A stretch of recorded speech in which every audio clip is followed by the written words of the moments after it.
Hi guys, welcome to the Break the Chain podcast. I'm here today with Rob Mokaraka. Rob is an acclaimed actor. He's the winner of Best Newcomer Award in 2001. He was the lead in Taika Waititi's Maori Battalion. You probably know Taika Waititi from directing Thor Ragnarok, and I actually watched Jojo Rabbit last night, which is a brilliant movie. He also wrote an award-winning play called The Resting Places. So to the outside world, it would have looked like Rob was doing really well in life. Shortly after you was on stage performing that in London, you was involved in a dramatically life-changing event. Now Rob is a pillar of society, and he spends his time performing Shot Bro, which is about suicide, trauma and depression. And you raise awareness surrounding mental health in New Zealand and do an absolutely fantastic job. So thank you so much for coming on the show today, Rob. Kia ora, James. Thank you for getting me on your podcast. I've got a lot of aroha, a lot of love and respect for you, brother, for what you're doing in the world. So thank you, brother. And you, and I've been to watch your show twice now, and it's amazing, and it's magical, and it's transformational, and I honestly have such a wonderful time. I've been twice, and I'll come again because it's just absolutely phenomenal. I guess the best place to start is with your story. Would you mind sharing that with us, please? Yeah, absolutely. So the full name of what my show or /seminar /presentation, whatever you want to call it, is called Shot Bro, Confessions of a Depressed Bullet. And it's a metaphor for me being the depressed bullet. And how it came about was in 2009, I had a very mental, spiritual and public breakdown. It was on the news where I was suicidal. I was in the storm of suicidal ideation, and I didn't want to be on this earth anymore. So I provoked the police to shoot me dead. Now, I say this throughout my presentation. I scared them so much that day in my military regalia from my theatre show called Strange Resting Places, which was in London a month earlier. So I put all this military regalia on there and this suicidal ideation and scared them. I scared the police so much. I was provoking them, and I had a soup ladle. it looked like a gun, and I had a meat cleaver. I was looking like the full noise of somebody having, it probably didn't look like a mental breakdown. It looked like someone was having an angry something psychotic episode. So he shot me in the chest at close range. I am very blessed to still be alive, and over 7 years, with a lot of help, after multiple surgeries, after multiple court cases I had to go through, and multiple therapies, and some help, I formed this touring package of love and compassion called Shot Bro, Confessions of a Depressed Bullet. I watched the documentary last night, obviously in preparation for this, which we'll share links for because it's absolutely phenomenal. It's really well done, the documentary is.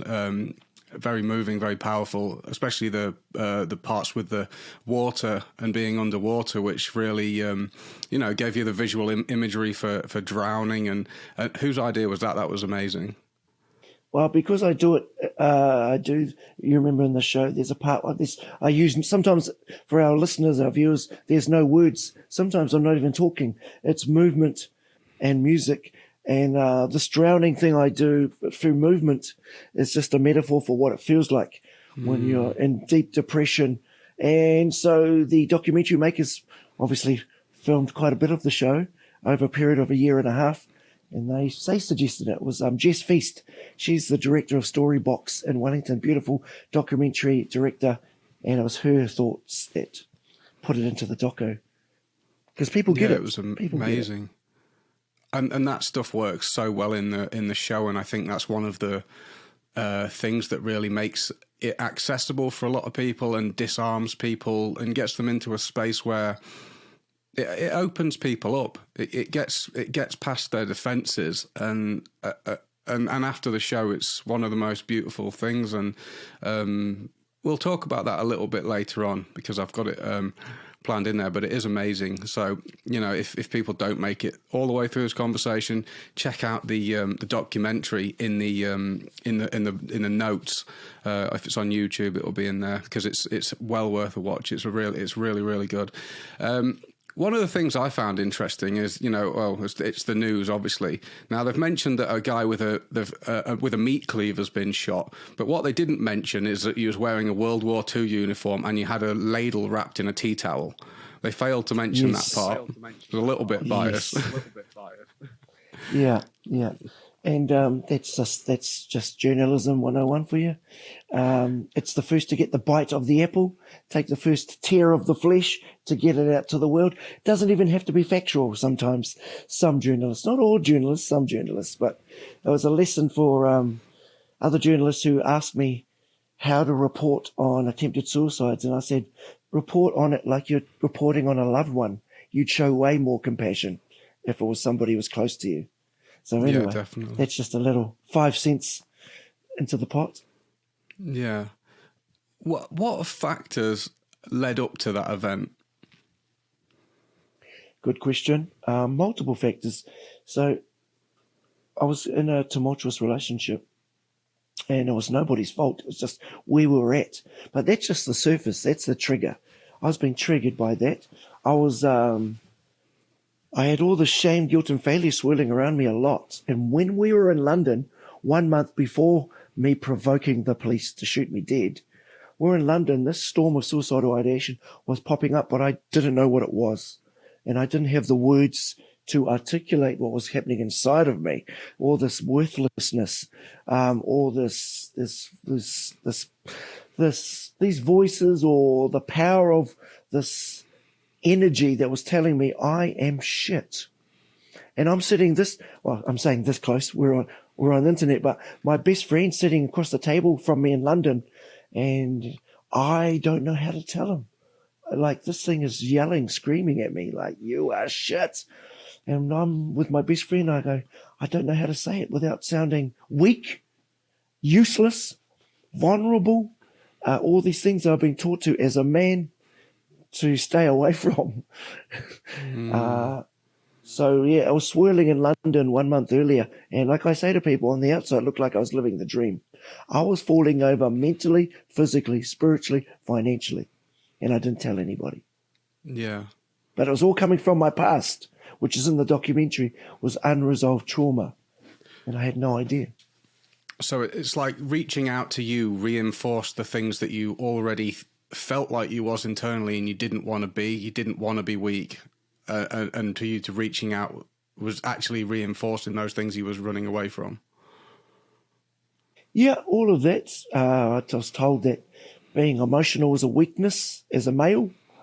You harden up, take a cup of concrete.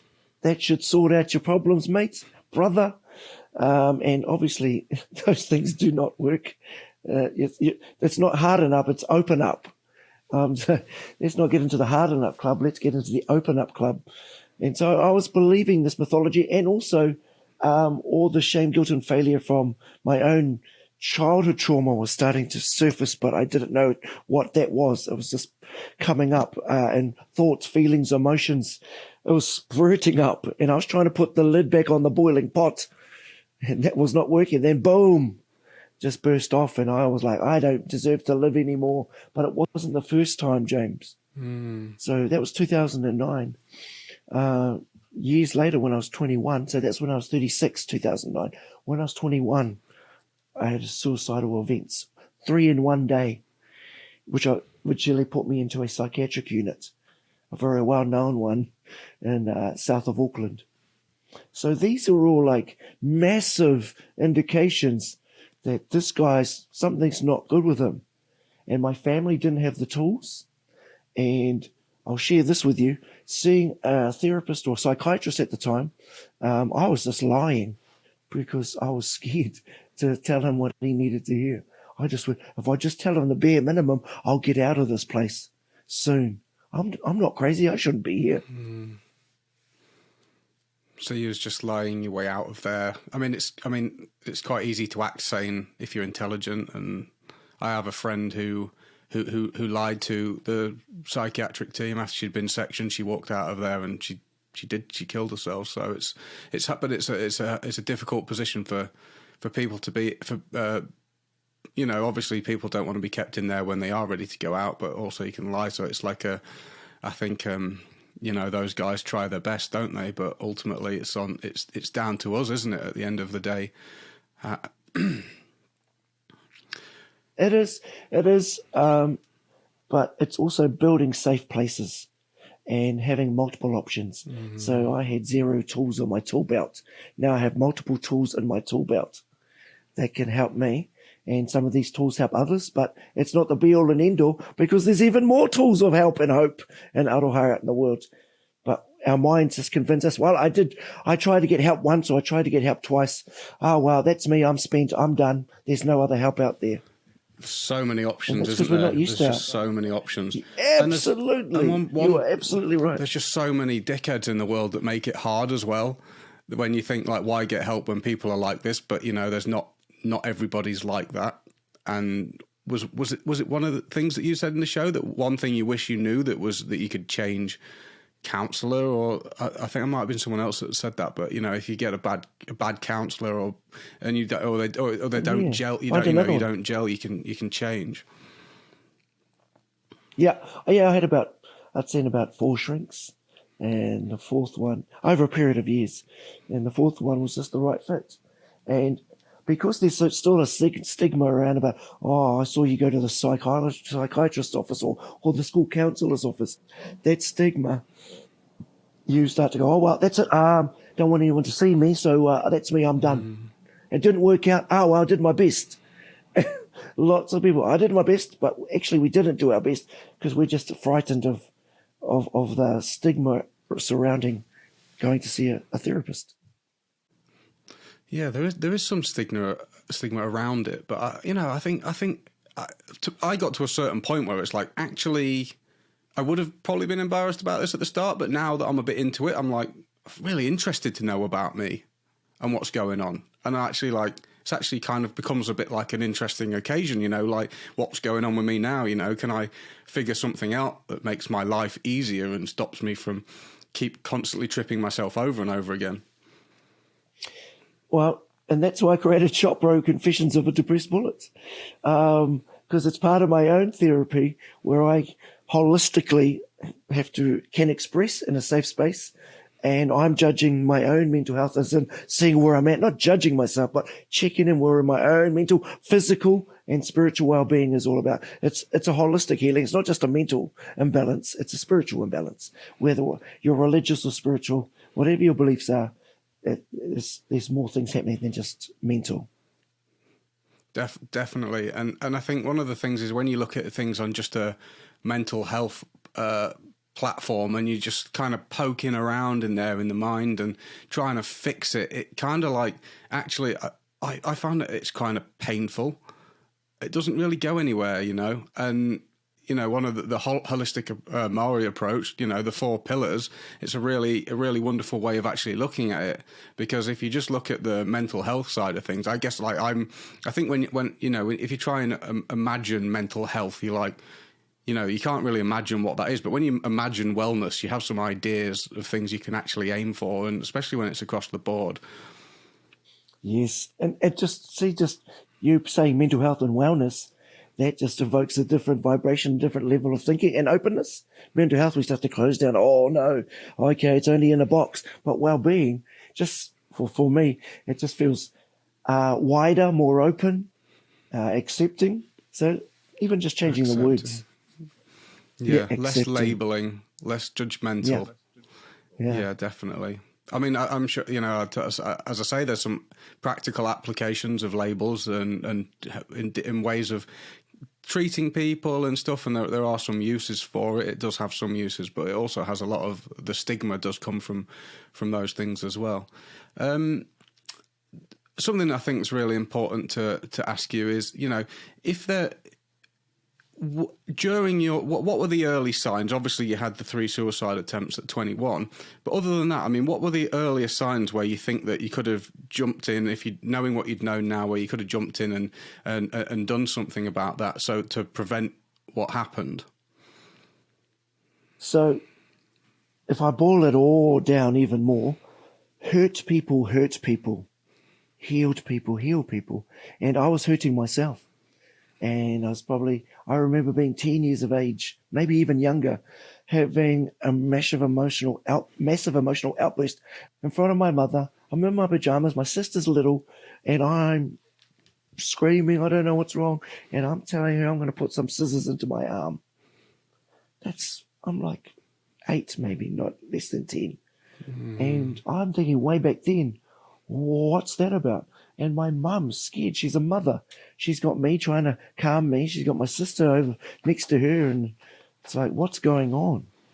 And so I just go, when you hear that's going on, that means the family need to get brave and get external help and get some tools to understand why someone is hurting like that. Because especially when you're mother or son or father and daughter and you're that closely linked, it's very hard to, because your heart's almost connected, to have separation to try and give the help. And it's nice to have one person, just maybe an auntie or an uncle or someone just outside of the family, to give you external input. So your family could tell you things 20 times, and that external source comes in and tells you that thing once, and you go, wow, that's amazing. And the family go, we told you 20 times. But sometimes you just need to hear from someone just one step removed from that circle of hurt. Yeah. Yeah, that's good advice. So, yeah. What was the first thing you thought when you woke up in the hospital, having been shot and nearly dying? My first thought was, I hope my dad doesn't know, because of all the shame around it. I hope my dad doesn't know. That was the first thought I came up with. And I say it in the documentary, and I just felt I was bringing a lot of shame on myself, the family, my circle of friends who love me. I just felt in this deep tunnel of shame, guilt and failure. And I failed. I'm a failure. My suicide attempt was a failure. And I felt like a failure, which is a positive thing, but not where you're at the time, because you're beating yourself up again. Why am I still alive? So, that's what it was all about. I hope my dad doesn't know. How has that changed over time? Yeah. What was the outcome of that? Well, so I'm in hospital.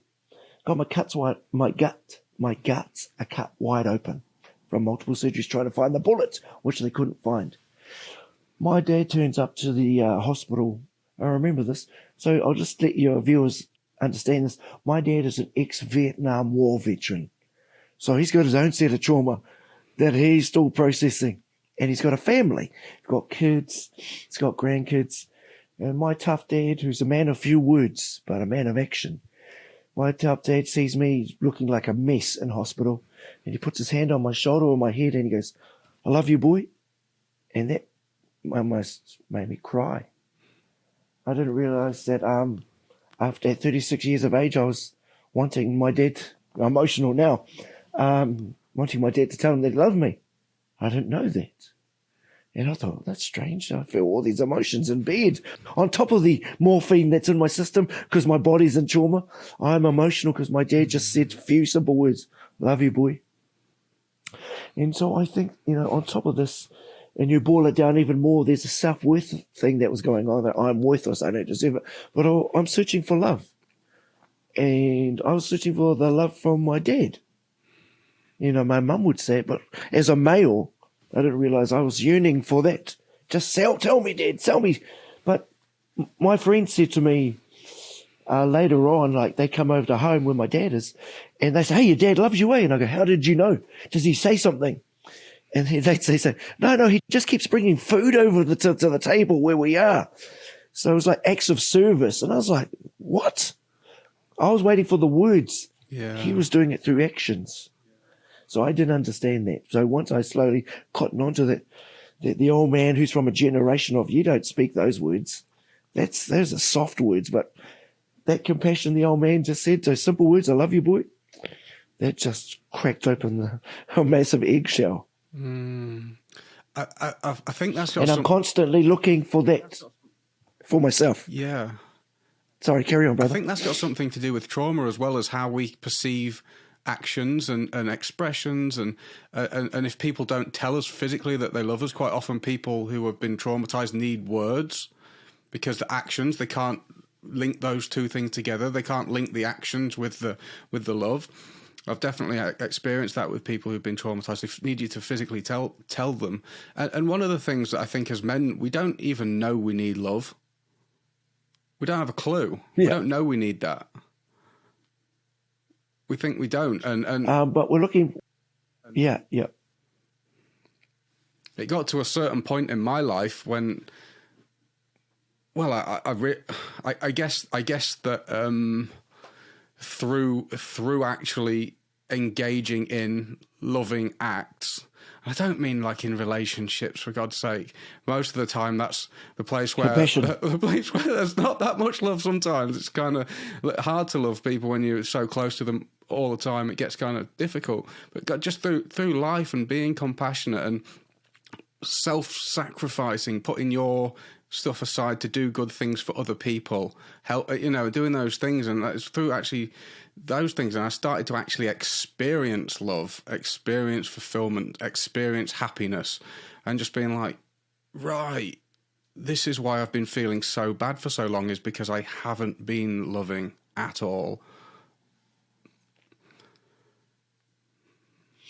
Yeah, and trauma sort of influences that of what we think love is, of what it looks like, what it should be. Sometimes it's confusing because of what's happened.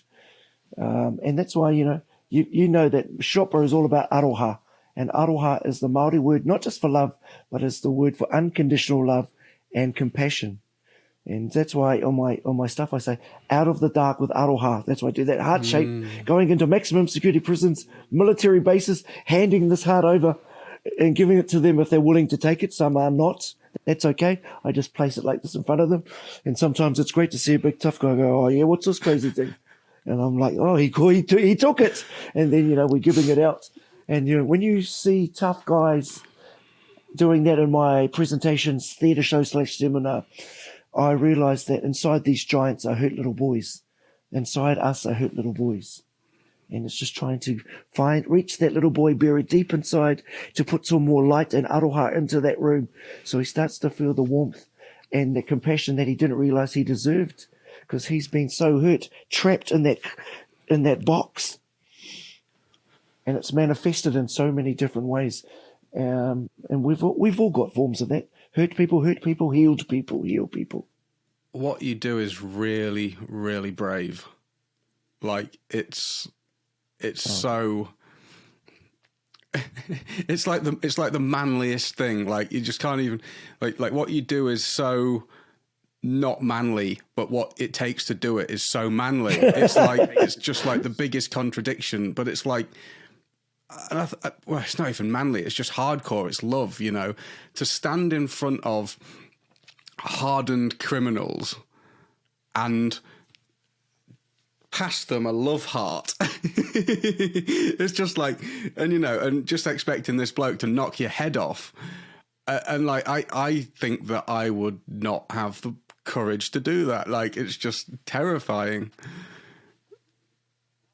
Well, I'm freaking out too. I'm going into multiple prisons, but my whole philosophy is that the light can dissolve the hurt, and within the darkness is our light, and it's just getting people, showing them getting that beam of light way deep down into the tunnel to reach that person hurting. So, and also the framework that Shopbro, the presentation is within, is a Māori tikanga framework. And so there's a practical process of entering spaces like prisons and probations and military bases. So I use a Māori framework, which is it's also a spiritual framework. Some people come up to me, because Māori, we call it wairua. Wairua is spirit in the world of Māori, but it means more than that. It's your physical body, your spiritual body. And I infuse that into the framework when I'm going into anywhere, to public presentations.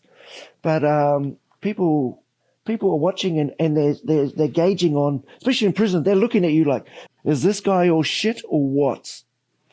And my whole speech to them before, I made this so I don't want anyone to take their life. So that shows them that I actually give a shit. Why are you in here then? Because you're worth it. And if I can teach people that they're worth it, and they can find that compassion for themselves, they'll find compassion for other people. As soon as you start to love and like yourself, guess what? You're going to start to love and like others. You don't like yourself, you don't like other people. You've been hurt, and you haven't had a chance to, in a safe space, to have it acknowledged and process it. You will go and hurt other people because that's what they did to you. And all I'm doing, brother, is infusing it with so much light, so much compassion, but I'm putting the authentic hurt part within all of that light and compassion. So when they see the darkness or my own hurt, traumatized self, they go, oh, he does know. I will listen, even though he's a little bit weird and try and hand out a heart to me now and again. But also, at least he's funny. And once I start anybody laughing, that's when you can start putting the medicine in. Because my dear friend Edina Daniels, who was my best friend and director, is my best friend and director. We constructed this over 7 years, this to put it onto. So she said, let's try and find and help suicidal Rob. What did suicidal Rob need to know and hear? And I knew that suicidal Rob didn't want to turn up to a lecture because suicidal Rob would just go, you're all shit. I don't give a care what knowledge you've got. I ain't listening to you. So we've made something that suicidal Rob would listen to. And it happens to be working for not everybody, but it works for a lot of people. It works for a lot of people, and a lot of people that the other stuff wouldn't work for. I mean, in the documentary, and I witnessed with my own eyes, and one of the guys in the documentary, did you say there's people from different gangs sat in this same room? There's people from every walks of life, and he's just feeling this connectivity and this openness and this love, and it's just like how it's healing, and the different people that can all be sat in the same room and receive that medicine at the same time. You know, and yep, that's right. There were different gang members at a marae on the East Coast, and when they're talking and sharing in the forum, because I have a forum after every presentation, when they feel safe enough and those tough guys are sharing, they're actually helping me too. They're helping heal me, because I got a hurt little boy that needs to hear some things, and you're hearing it from other men who are got that hurt little child inside of them. And that courage, not just tough guys, anybody, the courage to stand up and speak in the forum is well, it's courageous. That courage is, and it's inspiring, and it inspires me to continue. It's terrifying to you know, the amount of people at your shows who've spoke out for the first time ever about losing someone, and the amount of courage it takes for these people to speak out and to be able to hold the space where people do that for the first time ever, and how much lighter that must make their load. And you know, it's just so inspiring. I'm always so inspired by that. What blows my mind is that you perform the show, and then it's all, you know, hand out of love, and all the stuff happens, and then you sit down and you're like, right, you know, and then everyone gets a cup of tea and everyone sits down and like, right, now here's your chance to share, to say something if you would like. And almost straight away, someone just stands up and just starts pouring their heart out. They are just wide open, and it's just amazing how disarming it is. And it's just blown my mind. Like I don't know how to do that. Like, it's just amazing. We've all got the power to do it, brother. We've all got to do it. And you spoke when you stood up and you came and sat up on the panel with us. It's not a panel. I know it's panel sounds too clinical or academic, but when you come sit up front with us when we just listen and face the community. And your words, brother, you know, your words are so impactful in an inspiring way. And I let you sit up alongside me because I trust you and I've seen your journey and parts of it. I don't just let anybody, even if you're a trained clinician, I don't let you sit up with us unless I trust you. And those three, two psychologists and one social worker, all females, I trusted them because they followed Shot Bro over a period of time. Some very recently, some for a long time. And I went, well, you're coming from the heart. You've got all this clinical based knowledge, but we want to hear it from the heart. And that's what we're doing, brother, creating those safe spaces. That's why I use that framework, which it has to be truthful, has to be correct, but it has to be compassionate. And that's part of the framing of Shot Bro. And so we ground everybody before they leave home with more cups of tea, more food, and they can take mental health resources home. And if there's other social workers or clinicians in the room, they could perhaps want to have a chat to them over a cup of tea. So there's no shame. We've all opened up in a safe space. And look, Shot Bro isn't a miracle cure. We all need other connections to different help. But what it does is I've had tough guys come up to me and say, thanks, brother, you saved my life tonight. Or you saved my life tomorrow because I was going to do it tomorrow morning. And I just feel a huge sense of relief that, these tough guys say it to me. And I was like, you got to help now, brother. You know, you're not alone. And they just needed to let it out. They're shaking. They're shaking because when you're holding on to that suicidal ideation, whatever the voice is saying, whatever the feeling is making you feel, and you say it into the light for the first time, it makes you want to cry sometimes. And I can see it in these tough guys' eyes. They're trying not to cry, but they go, thank you, brother. Thank you. I needed to know I was loved. And it's like you need to hear it from another male sometimes. For males, we need to hear it from another male. So I know I'm going on, but this is a podcast. To be accepted and loved by other males from it, like I it's kind of sickening to admit it, but as males, almost everything that we do is in competition with other males, whether it's the women or how much we drink or how much we try and earn or all this stuff. We're just competing with the other guys, and to have other guys not try and compete with you and just say, you know what, you're all right as you are. I love you anyway. You don't have to be the best. You know, it's fine. It's cool. Yeah. We can just relax. We don't have to waste our life trying to get the big house and trying to get the best looking woman, and we don't have to do all these things. We just chill out, man. Let's just be nice to people, yeah. Yeah, and you're right, but also society has placed this on us. Families have placed it on us because that's what we think. That framework has been a guide of normality. That normality is a little bit of insanity. So it's trying to unlearn what we've been taught, unlearn all the unhealthy behaviors and unlearn all the unhealthy ways of being, to relearn of how to be our authentic self. And I'm still searching. I'm still finding me underneath all the layers. Jeez, as if you've seen in Shot Bro, at the end of it, I tell everybody about the kick, me kicking the goal, that metaphor for winning. When you get that winning goal over, your life's going to be perfect. You've got the perfect everything. And I just go, it's an ongoing journey. People go, damn it, I thought he was going to say he got the goal. Yeah. But it's ongoing. It builds up a lot of tension, that does. It's a serious gig. About an hour and a half waiting for this goal kick. But yeah, no, and it's true. I just had a thought while he's talking about that. I know from the Vedic spiritual perspective, self-worth is connected to knowing who you are. And when you actually know who you are, there isn't even a question of self-worth anymore, because it's not something that you ask yourself. You don't worry about it anymore. It's not like you need to find it or you have it. It's just in the knowing of who you are, underneath all which you are not. You just are worthy. And you find that in knowing yourself. And you don't have to chase it anymore. Beautiful. It's beautiful, brother. I totally agree with that. So when I was going through my court cases, I still had multiple surgeries.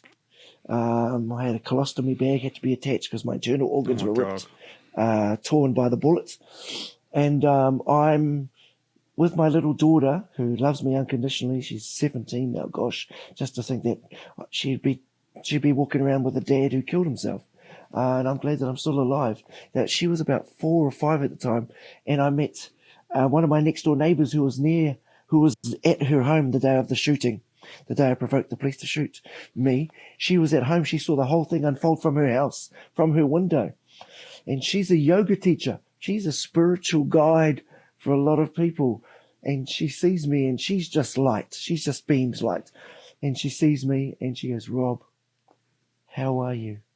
And I said, I was at the rock bottom. I was below rock bottom, and I just thought I was a pile of shit, and all I had was my heart, and that's all that was left, and it was freaking me out. And she said, that's all you need. And I was like, what? That's all she said. That's all you need, or that's all you ever needed was your heart. And slowly, all this heart shape started to come into my work, and people who are glad to or love me or see me alive, they say, when that happened, I saw you on the news, Rob. I just sent so much love to you because I thought, that's not my friend. That's not my cousin. That's not my colleague I work with. I don't know who that guy is. But the Rob I know is loving. And I was like, at that time, I was still in this big swirlpool of hurt and going, I'm not that person. I'm shit. Don't love me. I don't deserve it.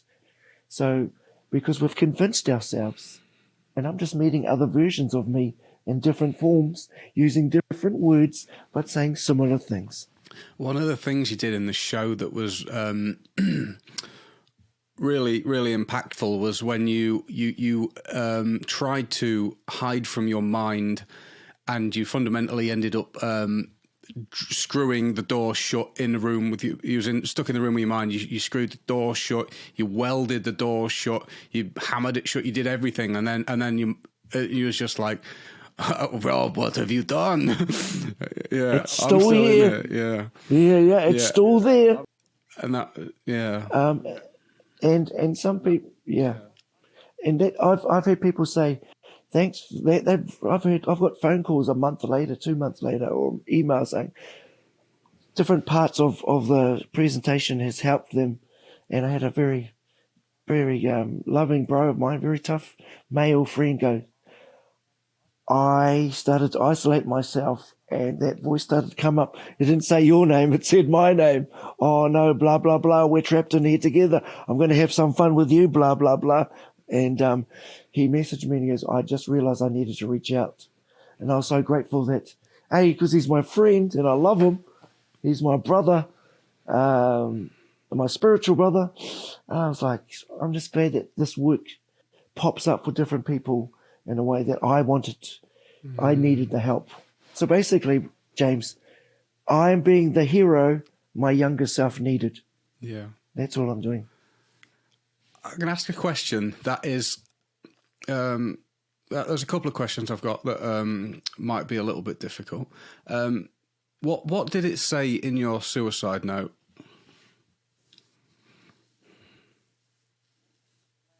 Yep, that's a bloody good question. It was like, I'm no good. I'll just paraphrase everything. I'm no good. I'm doing you all a favor. Even, and part of that section of the suicide note was to my very young daughter, who was 4 at the time. Dad loves you, but I'm not good enough. I'm getting emotional again. I'm not good enough. And it was basically, suicide notes have a similar tone to them. And just adding to that is that you think you're doing people a favor. That's how crazy this storm of suicidal ideation, this taniwha, this ngarara, this monster, this black dog, whatever you want to call it, bananas and pajamas, whatever you want to call it. If we need to talk this into the light, James, basically.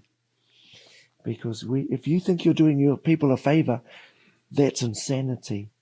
You're not doing anyone a favor. You're not doing yourself a favor. You're only hurting. You're trying to stop this pain. You don't really want to take your life. You just want the hurt to stop. And so I've made this thing, and you've made this platform, James. This podcast is breathing light and life into those spaces, those crunchy spaces that everyday people are a bit shy or feel ashamed of talking about. So we're doing this together, brother. It takes a collaboration of genuine hearts and minds to save a life. Not just me. I can't do it by myself. You can't do it by yourself. We have to do it collectively. It's so nice to actually to link up with people as well, especially yourself and the other people out there. That once you move, the shift from me was moving from being someone who's here just to enjoy the world for all I can get, have a good time, feel good all the time, achieve what I can achieve, and shifting that seesaw to the other side where it's like, I'm going to help as many people as I can. I'm going to do as much good in this world as I can. And I'm just going to try and do the right thing. And they're opposite ends of the spectrum to me. You know, one was very self-centered and one was more like, one, I was the master and the enjoyer. The other, I was the servant. And I see myself as a servant now. And there was no joy as a master. I was never the master of fuck all. That's an illusion. You can't be. I'm a pissant on the face of the universe. You know, it's just like, I'm nothing. I'm tiny. Stop talking about yourself that way. I'm tiny. You know, I can't be the master of anything. And when you try and be the master and an enjoyer of this place, you don't really get very far because we're not. So, you know, as a servant of this bigger picture, you know, perfectly, unbelievably happy and profoundly fulfilled through doing that. And then when you do that, when you actually do become someone who's in the world for the good and for the love, you meet all these other people who are doing the same thing. And my God, what a beautiful experience to meet these other people who actually want good things for you and other people. Absolutely, brother. Absolutely. I'm just going to go back a little bit. You're not a percent. You're not a percent, and we've got to be careful about how we're talking to ourselves. I just want to remind you. And, you know, had a rangatira up north, a chief say to us, a chief, very respected rangatira, he said, we are light beings having a human experience. And that depends on whatever religious or spiritual realms you walk in. But, you know, and my auntie who's passed, she says, he atua he tangata. We are celestial and we are terrestrial. So basically we are light beings in a physical form, and sometimes it's quite difficult being in a physical form, all these massive emotions that we're trying to navigate. And what am I trying to say? You boil it all down, it's that we deserve aroha. We deserve this unconditional love, this compassion when we think we don't. I think the point I was trying to demonstrate with the eccentric words was that I'm not that big. I'm just this tiny little part of this whole thing, you know. I'm tiny, Same. valuable, totally worthy of love. You know, I'm loved. I know that. So there's no insecurity there on that level. No one says no. Of course, there's insecurity. I'm insecure. Of course I am. But I know I'm loved for sure. So like for that, and I think, and because that's the only thing that anyone really cares about. We think we care about other things, but underneath all of that, we're just searching for love. Even no matter what we're doing in this life, one way or another, even whether we're trying to climb to the top of some hierarchy and for the power, for the admiration, for the fame, for the money, to get the partner, no matter what we're doing. The reason why we're doing all of that is because deep down we want people to love us. And the only reason why we do bad things is because we got hurt and we're scared that people will love us, so we hurt people first. But it all comes back down to that love. Yeah. On the money. That's why you're running the podcast and I'm just a passenger. Totally agree, brother. Totally agree. Do I do this question? What can you tell us about trauma and the dangers of not dealing with it? We'll start with that one. Well, trauma affects. I know. Just when you said that, I had a quote from Dr. Gabor Mate, really a leading doctor about trauma and addiction, and he says trauma is not what happens to you, it's what happens inside of you as the result of that. So there's the impact of the trauma, and then what happens afterwards inside you of how you process it or don't process it. And it's like it's trapped inside of you.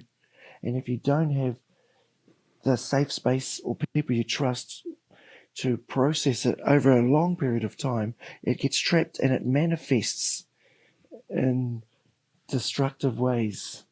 In your behavior, how you are with family, how you are with friends, how you are with work colleagues, how you are with your children, how you are with your partner. And I tell everybody, please don't take your life, because you are loved, you are not alone, and we are allowed as much goddamn help as often as we need. We're allowed an abundance of help. There's a mythology that we may have put that we are only allowed a limited amount of help. Yeah, And that's a myth. That was something that I picked up that was really important from Gabor as well. And it's not what happens to you, it's what happens inside you. And the reason people get traumatized is because they're left alone with that trauma. And yes. so when something bad happens to someone, then we need to help them through that. And you can really visually and practically see, like, okay, this person, we need to do this for these people. When something bad's happened, they can't, they're gonna, especially when, for children and stuff, letting them, isolation and stuff is really, like, not cool.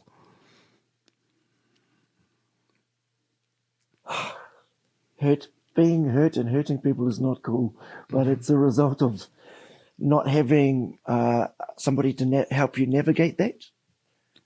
And I'm going to quote amazing mana wahine, Whaia Moe Milne.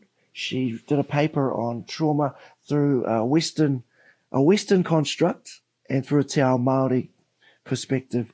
And she says the Western construct of dealing with trauma is going through, it's all cerebral, it's mental, but you have to heal your spiritual body before you can start to get up here, because this is a myriad of trapdoors and protective mechanisms to stop people getting in here.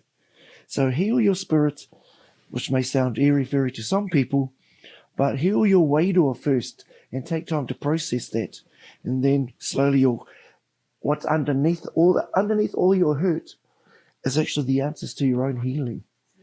But we don't have those safe spaces enough, or the permission to seek those safe spaces to unpack, to cry, yell, scream in a safe space, to let it out so we can start the healing process. So all that toughen up, harden up stuff has been passed down generations. That's crap. You can be, what is this? Be soft, not weak. Be strong, not violent. And if we can just live by those, instead of just be tough and violent, because, anger is fear. Fear is anger. We've just got to be just kinder to each other and ourselves, my brother. Yeah.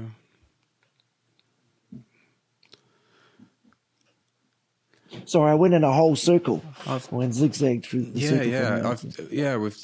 I'm thinking of multiple different things right now, and I'm just wondering what to pull out of that, because I know anger's sadness as well, which is something that's so overlooked. Anger's depression, and people don't recognize that when people get depressed, they get angry. What does depression look like to you? When you say depression, I hear compression. And it's when it's feeling amount of weight and pressure. And you put that pressure inside a pot. So the pot's simmering and now it's boiling, but the lid's on. And I'm stealing this metaphor from somebody. It might have been Mike King even, who's one of the leading mental health advocates in New Zealand, who I have a lot of love and respect for, because he helped me on my journey. But it's suppressing and compressing thoughts, feelings, and emotions. That becomes so tight, it explodes.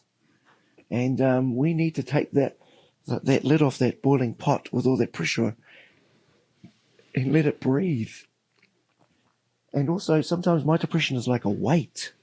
I don't want to get out of bed sometimes, brother. And sometimes I know it's okay because I'm not going to hurt myself. But depression for some people is not washing, not having a bath or shower for two weeks. Not getting out of bed for 2 weeks. That looks like depression. Not answering your emails or phone calls. It's so many variables of what it can look like. That's why I make sure I take mental and spiritual physical time out from doing Shop Bro, because I'm going to share something with you, James, and our viewers. I hit the wall after Hamilton, mentally, physically, spiritually. So I came. That's why I'm here at the lake. Can't see it, but there's a beautiful lake where my ancestral home is, where my mum is from. And I'm here to ground myself and refuel before I dive back into the pool of helping lots of people, but I've still got to look after myself.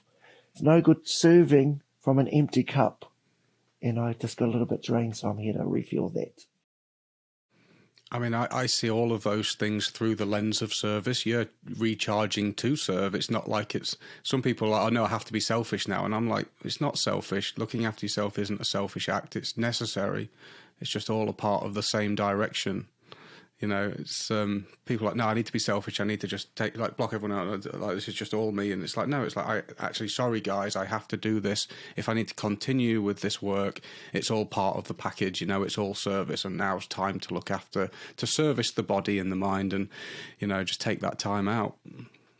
Oh, absolutely. And it's a must, because as you've seen, my work is spiritual, physical, and mental.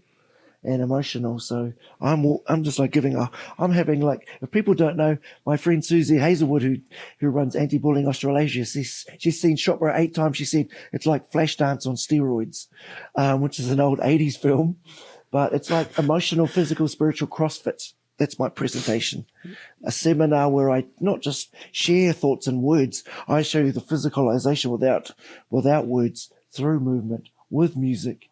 So people understand, because there's many different ways to describe what's going on inside us. It doesn't have to be all verbal. It's. I mean, I said to you last time, I was like, I don't know how you do it. It's, you know, you do a lot of work, and you know, since you know, you do a lot of shows as well. You do a lot of shows.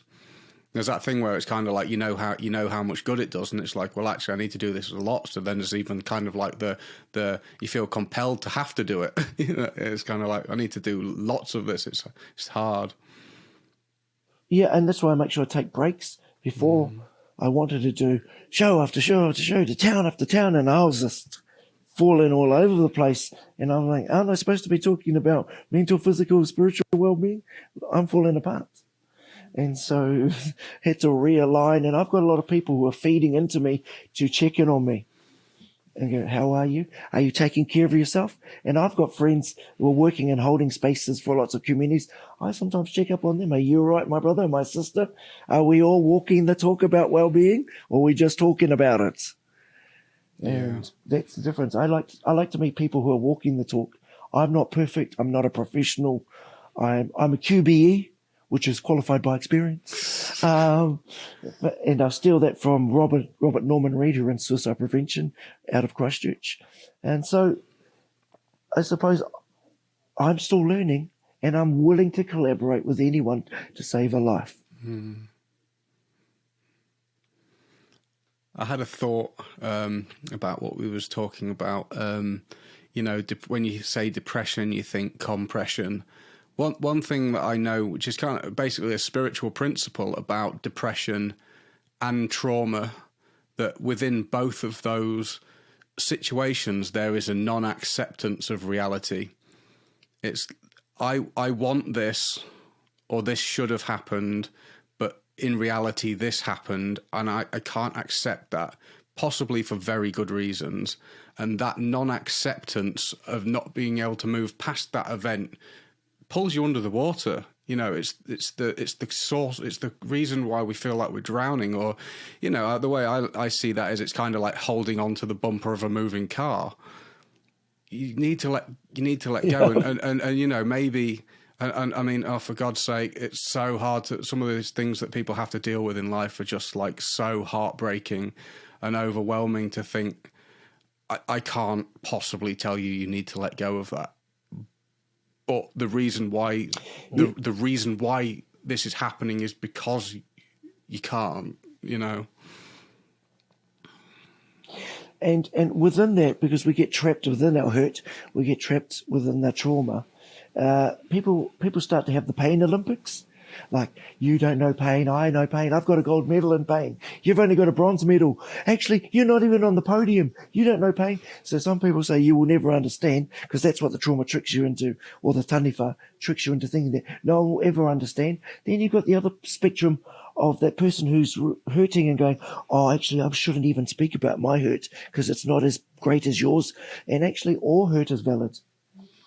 Hurt is hurt, and it all needs to be acknowledged in a safe way. And so we have time to process it. So when you're trapped in the trauma Olympics, you think no one's going to be able to understand, but there are people who understand. There's lots of us out there. Look at us, James. You didn't even know me, and 2 hours later from a private message on Facebook, you drive 2 hours or so from Auckland to come and watch my presentation / theatre show / seminar. And I'm pleased I did. And I really am grateful, because I'm so grateful to meet you and to know you. I'm proud of what you're doing. And when I meet people like you, James, around the country and in parts of Australia, I go, great. I know there's more of us out there, but it's really beautiful to meet them face to face and feel their energy and that compassion, that aroha. And I go, great, there's more of us. And I feel lighter, because I need to remember to be light as we go into this very heavy terrain. Yeah. And it makes you feel a little bit more optimistic that there's a lot, because it doesn't take one thing that's blown me away is the impact that I can have on people, because like I am aware that I'm doing some stuff now that's maybe a bit inspirational, and I'm working quite hard at it, and I've been learning and practicing spiritual life and all these things that's had an effect. But 3 years ago, where I was at was, and then 5 years ago, and then 10 years ago, where I was at was an embarrassment. It was just like you just can't even believe how stupid that I was. Like, I was just phenomenally, as a drug addict, like the things that I used to do, some of the things that I've done are just mind-blowingly dumb, just like the least intelligent. And sure, there's reasons for that, but it really was spectacularly unintelligent, some of the things that I've done. And then for me to be able to inspire people, it was kind of like, well, the impact that someone who's a bit of an idiot most of the time can actually have on people. So if there's actually quite a few people who are not idiots, no, I know you're not going to like me saying that, but it is funny if you know my life. But the impact that such a small person can have on so many people, that it's not going to take that many people to have a massive impact. Absolutely.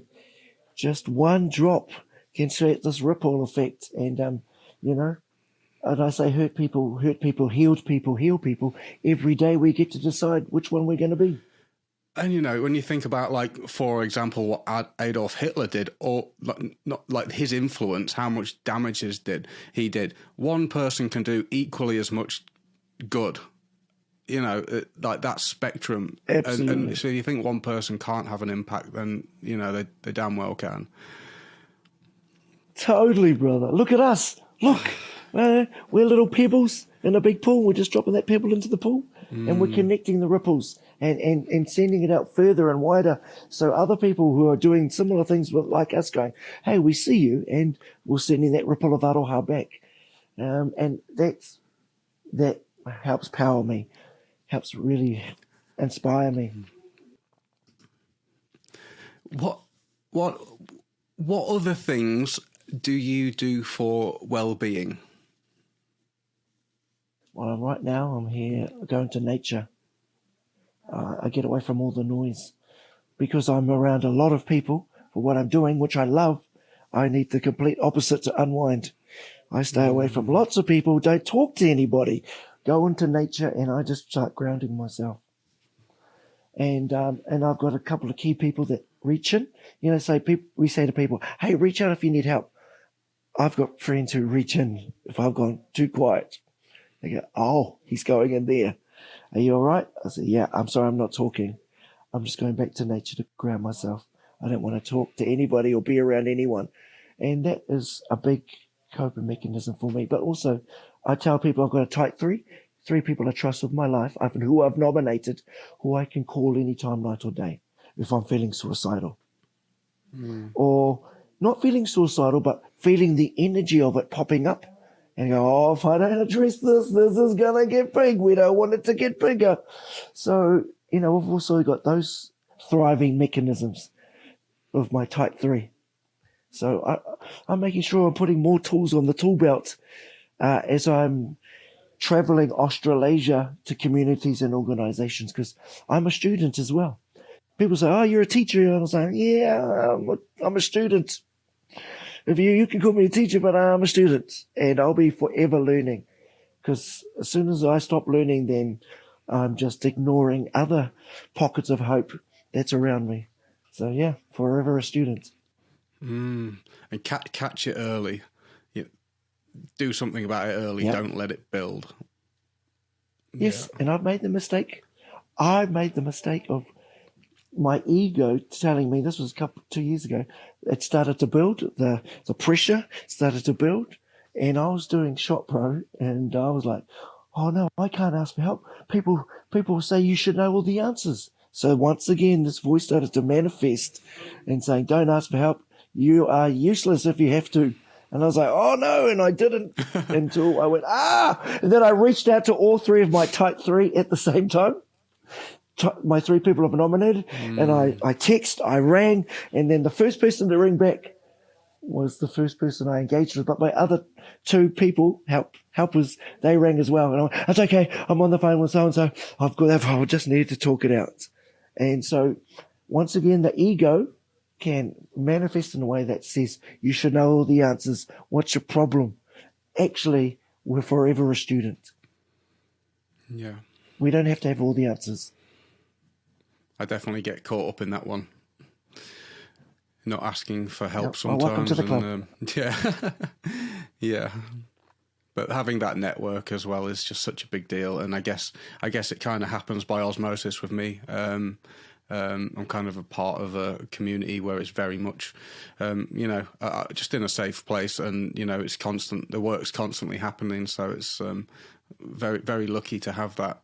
Finding something like that is super important. I guess it's not always so easy, but so lucky being online and all the things. One of the things that I think is really cool is just like things like 12-step programs and stuff, where you can get involved with something that's got the community and it's ongoing. And things like 12-step programs are phenomenal because they're free, like AA and NA type things, and might be a little bit hard to deal with some of the stuff in the beginning, but I think things like that are just amazing for anything where you need ongoing support.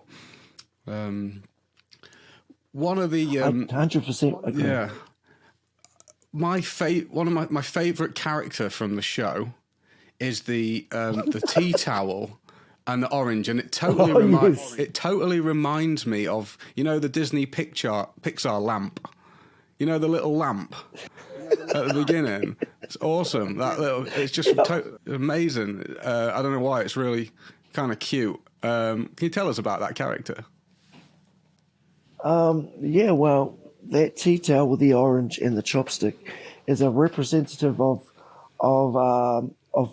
my nanny, my grandmother, and also representative of kuia, of elderly woman from a certain generation, from my grandmother's generation, with so much knowledge, so much wisdom. And it's imbued in this puppet to look like, it's only an orange and a tea towel, but people go, it's an old woman, or I've never heard the Pixar lamp before, but I totally relate to what you're saying. It cracks me up. But everybody's got a different interpretation of what it is. Some people say, is that the angel of death? Or, who is that? Is that the Grim Reaper? And some people go, is that an old lady like a grandma? I was like, that's what it is to me. It's whatever that is, but it's telling you, she is telling you or me to look into your heart. Don't look in here. She's tapping my head with her walking stick, which is the chopstick. Don't look in here. Look into here. The answers are in your heart. And I think about my grandmother a lot, who's passed now. And I think about that generation of wisdom and knowledge from our grandmothers that is now missing. But that spirit of her still resonates, as well as my auntie, my amazing auntie. That generation their heart and spirit still resonates with me. So even though they're not with me physically, that's still resonating with me emotionally and spiritually. And that's what that Pixar lamp / grandmother represents in Shopbro for me. The knowledge and the wisdom of love, unconditional love to their grandchild. It's awesome. I love it. The show's really good. If anyone gets the opportunity to go and see Shot Bro Confessions of a Depressed Bullet, go and see it, because it's so good. It really is. It really is amazing. And thank you, brother. Yeah, thank you for doing it and having the courage to do it and taking the time to do it, because I know it's not easy. I know it's difficult. It is. It's like playing a game of rugby. Like I feel like, because I used to play rugby a long time ago, but it's almost like when I wake up for Shot Bro in the morning, it's game day. The game is on at this time. I've got to eat right. I've got to make sure the sleep's good, eat right, calm myself, get into a calm space, and I've got my cousin who comes on board and my friends, and if I do have to do a karakia or prayer for myself, I will, just to ground myself. And then I'm meeting and greeting, getting closer to kickoff, and I go into the stadium or the community hall or the theatre, and the crowd's gathering, and I'm just trying to be present. I just want to be present for everybody entering the door, so I can see them, they can see me. And then I'm starting to get up to kickoff time, so my boots are all laced up, and the energy is now getting ready for kickoff, and that is the beginning of the presentation, because everybody is seated in the grandstand waiting for the game to kick off. And I feel like, okay, here we go. This is a 75-minute emotional roller coaster. Hold on, everybody. I got you. Let's go. So, yeah, it's all about placement of energy. It literally looks like and you're not having playing a rugby game as well, like the way that you literally see you before and you're warming up it. Yes. And I because it is a physical, mental, spiritual workout, I have to feel grounded. That's why the framework that it's inside of is a part of establishing that for me. And it also helps our communities, regardless of culture or religion, that they just feel, there's a form of safety net around. And that's just building the trust as well, building the trust within that framework. Yeah. You do, we talk about it all the time, non-judgment, compassion, patience, respect, all those things just put inside a container with some people, and it's beautiful what happens. Yeah. And I'm just so grateful that a lot of people put their time, energy, and aroha into believing in me. Well, I didn't believe in myself. So I'm the result of hundreds of people, it feels like, and close family, friends, colleagues who sent me this love and said, look, you're not as shit as you think you are. Actually, you're not shit at all. And I was like, yes, I am. So to break through all of that, and I still have my ups and downs, holy heck yes, but I know where it's coming from, and I know I have to talk it out into the light with people I trust and love. It's awesome. Thank you so much, Rob. And thank you so much for coming on the show. It's been an absolute pleasure talking to you today. I've been looking forward to doing this. Is there anything else you would like to add? Just thank you, James. Thank you for your courage and your bravery to walk this path, which is not, you say, I know it's difficult for you, Rob, but it's not easy for any of us, but it's something that our hearts are powering us. And we've got to look after ourselves. So thank you, James, because people like you in this world who I get to meet inspire me and reinvigorate me, because we're a collective globally. We haven't met each other fully yet, all those other people, but we're there in heart and spirit. So thank you, brother. And anyone listening to this, please, you are allowed as much goddamn help as you need, as often as you need, because I love you. You don't know me. I love you with so much aroha and compassion. I just want you to be able to receive that. Thank you so much, Rob. Please check out Rob's documentary in the show notes, and the Facebook group as well. We'll put all the stuff in the notes. And thanks so much, Rob, mate. Massive respect and much love to you, mate. Thank you. Much love to you, James. Thank you, my brother. Thank you. Give it one of them. Does that look like There a you heart? are. Is that acceptable? Hey, man, that looks great. That's great. Some people do a diamond, and I go, oh, it's not the diamond. Put the thumbs down. Oh, there we go. Boom. There we go. Oh, there you go. That's a good shape. That works, brother. That works. That works. Aroha comes in all shapes and sizes. Thank you, guys. Thanks, Rob.